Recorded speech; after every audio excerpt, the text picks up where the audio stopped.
向大家问好，我们今天要分享的内容呢，是要去倾听地球对我们的沟通。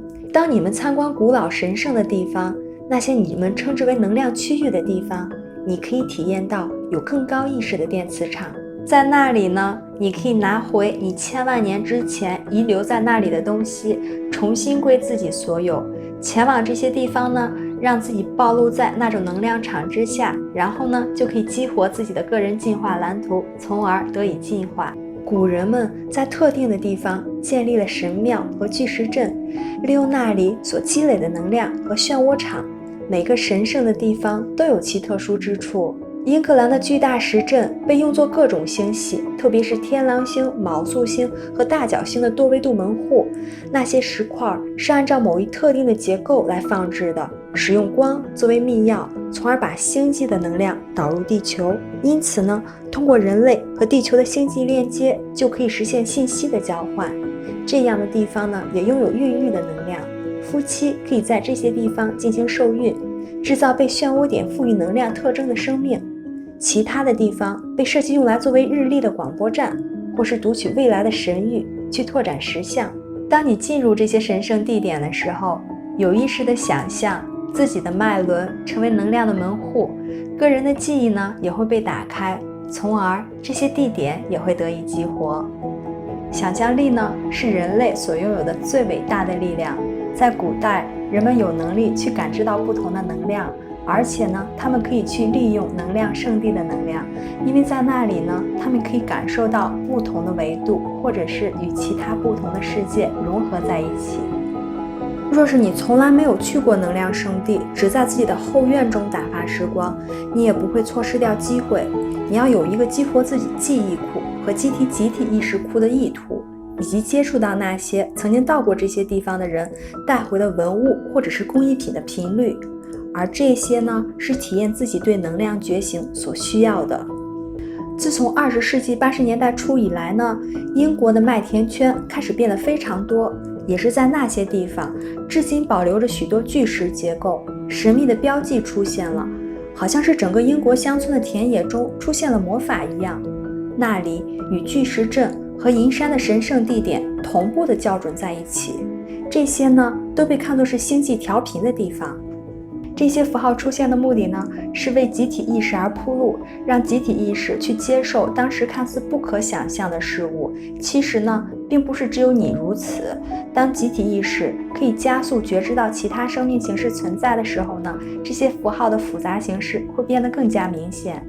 古老的预言说到，地球上和天空中会出现的迹象，在大计划之中还有着小计划，他们是来自天空和地球领域以外的朋友们。他们在你所认知的现实之上和之外施加了层层的影响。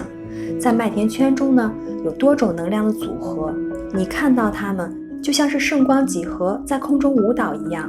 那些符号会制造变化，把储存的数据带给你，然后你的挑战呢，就是去理解这种新的知识。你的脚呢，要扎根大地，但是你的头脑要在宇宙中遨游。你可以这样想象，你是非常巨大而且庞大的，你可以遨游到宇宙的最深处，并把那里的知识带回到地球。几何和数学知识搭配着地球还有星际知识，是构建多维度门户的基础。克里特岛、巨石阵、雅典卫城、大金字塔、德尔福、马丘比丘，还有其他很多地方是通往其他维度的门户。这些使用神圣几何的构造，让当今科学家产生了完全的困惑。心智的扭曲阻止了这些几何结构不能更持久地铆定在它们所在的维度。基于目前 DNA 的连接状态呢，人类的能力还不够完整，所以呢，人类目前还不能在心智层面帮助维持某一架构的存在。所有内部和外部的因素都要去考虑到。就人类思想的组成元素而言呢，水、火、土、风4大元素是关键所在。当几何图案显化在物质层面的时候，它们会自动传达所含有的信息、形状和尺寸，散发出神圣几何的精髓，创造了通往不同维度的知识。或许你没有意识到，你们拥有不同的身体形态。比如说，海豚是人类的另一种状态。海豚不仅仅存在于水里，也存在于土地和空气中，它们同时存在于不同的维度之中。欢乐的天性呢，是它们典型的特征所在。这种天性源自一种高度进化的意识状态，而这种意识知道它从来没有被毁灭过。这种意识状态呢，也与人类有着很深的连接。不过，这人类已经遗忘了这种意识，并认为它已经被毁灭了。海豚和鲸鱼都是光之家族的成员。